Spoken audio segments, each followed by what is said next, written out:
Hi, I'm Tim Sales. How do you determine what is valuable information? Do all authors have the same value to you? Well, of course the answer is no. Everyone knows the answer is no. But if you were to ask people, what method do you use to determine if what you read or hear is valuable or not? You'll get some pretty goofy answers. I had a lady actually tell me that she determines the validity of what she reads based on whether the information is balanced.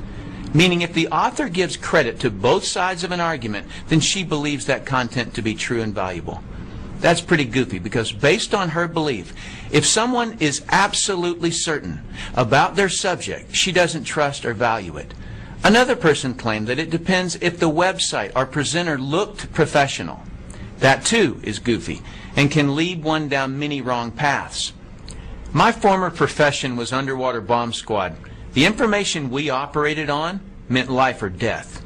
I learned there how to place the correct value on what I read or heard. My desire here with this short clip is to share with you how to determine whose advice to take. The very first thing you need to determine from any author you're reading or listening to is whether you're hearing their belief on the subject or is what you're hearing provable fact. I'm saddened at how people will read a person's belief on a subject and forever operate their life as if the author gave them provable information. I remember a history professor giving the class his religious beliefs as if it was factual. The sad part is there were people who took that professor's belief mostly because he appeared to be an authority to all of us. But the information he gave us on religion was his beliefs only, none of which was provable. That being said, you have to be very careful in reading or listening to statements of so-called facts that mislead you. As an example, I recently read, your odds of making big money in network marketing are lower than winning at gambling in Las Vegas. Well, factually, the highest odds you can get in Las Vegas is the roulette table at slightly under 50-50 odds. So the author's statement is true. But how the author tricked you was by implying that making money in network marketing is based on odds or chance. It's not. It's based on performance. So the whole statistic is actually irrelevant. Had the author actually succeeded in network marketing, he would have known this. The author also tricked you by taking the statistic out of context. The author didn't tell you that no business venture in the world will give you those same 50-50 odds. There is no money-making concept in the world where 50% of the people who try it make big money. So while his statement sounded factual, it was misleading. But probably the most helpful concept I can teach you is that there are three types of authors of content. Just so you know, my use of the word author includes both written and spoken communication. Here are the three types of authors: those who have never done it, those who have done it and failed, those who have done it and succeeded. Author type number one are authors who have never done what they're writing or talking about. Newspapers, magazines, television writers, and reporters rarely have done what they're writing or talking about. Their information comes from hearsay and as an outsider looking in. Many attorneys, professors, parents, and in-laws give advice on subjects they've never done. The majority of the books at the bookstore are from authors who have never done what they're writing and talking about. They can write or speak about it, but cannot succeed at doing it. Their advice is rarely sound because it's based on invention, another person's information, or hearsay.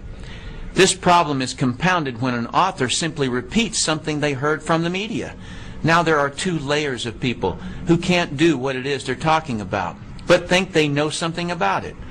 Authors who have never done what it is that they're writing about, or who have never succeeded at it, cannot possibly place the correct importance on the subject.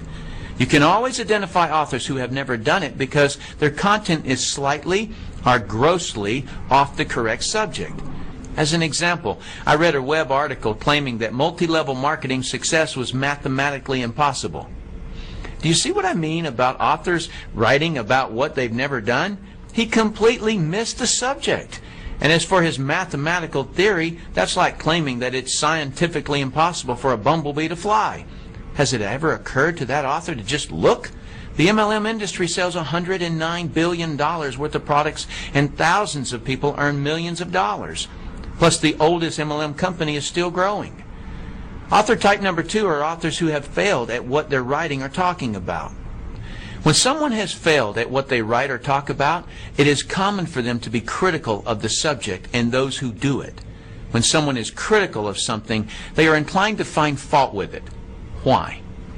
Because something about the subject is a complete mystery to them, and they feel inadequate. They obviously couldn't figure out some part of it, and they quit before they ever found out. Take, for example, a person who wanted to be a real estate investor but failed at it. He will project his negative experience onto whatever he writes or says about the business.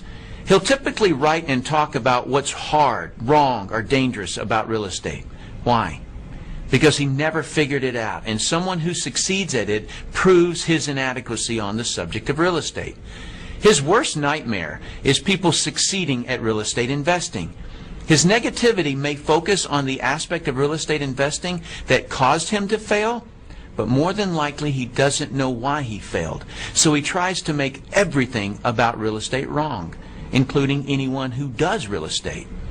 Just a warning, on every subject there are more people that quit at it than people who succeed. So you may find much more negative information about your subject than positive information. Do not take advice from authors who have quit at what they write or talk about. They are resentful and do not want you to succeed where they failed. Others' success only proves their inadequacy. They may claim that they only want to protect you, but in reality, they only want to protect themselves from a sense of failure by preventing you from trying and succeeding. Author type number 3 are authors who have succeeded at what they're writing and talking about. If an author has succeeded at what they are writing or talking about, they are a valuable asset to you, and their advice is worth listening to. They know what is important and what is not important about the subject. If you hear information from author type 1 or 2 that concerns you, ask author type 3 to explain it to you. They will be able to explain things and categorize the information so that it's logical. Please note that there is a vast difference between someone who has been successful at their subject and someone who has been merely educated about it. Just because a person has studied a subject or has been doing the subject for 20 years doesn't mean they can successfully do it. A beautician can study all about hair. That doesn't mean she can cut hair to her client's satisfaction. A psychiatrist may have been able to listen to her teachers and may have been able to read the required textbooks and may have even been able to pass the state board examination on the subject. But can she fix another person's problems?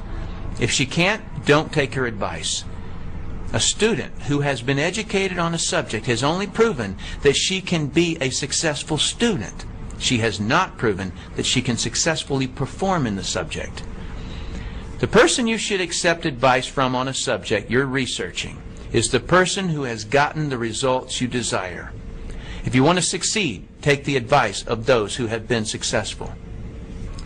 In conclusion, the easiest advice in the world to give or receive in business or money-making ventures is don't do it. But keep this idea in your mind about money. The most amount of money you'll ever lose is the amount you'll never make. Let's say you're looking at a business where you can make $1 million a year that requires an investment of a few $1,000s. There are people making that amount in the business you're researching, but someone gives you the simple advice of don't do it. So you don't. You may think you saved a few $1,000s, but what you really lost was $1 million a year. The cost of that poor advice you took was way more expensive than the few $1,000s you saved. If you read a website or listen to someone that is recommending you not do a particular business, just ask them for a better alternative where the same return is available. And of course, don't take their advice unless they've succeeded in the business they're recommending. I personally do not have a stake in what you choose to do in network marketing. But being someone who has been financially successful, it's heartbreaking to me how many people are stopped or derailed by some author who doesn't know what they're talking about and shouldn't be giving advice on something they haven't been able to succeed at. Thanks for watching this clip. I hope this information helps you to determine whose advice to take. I'm Tim Sales.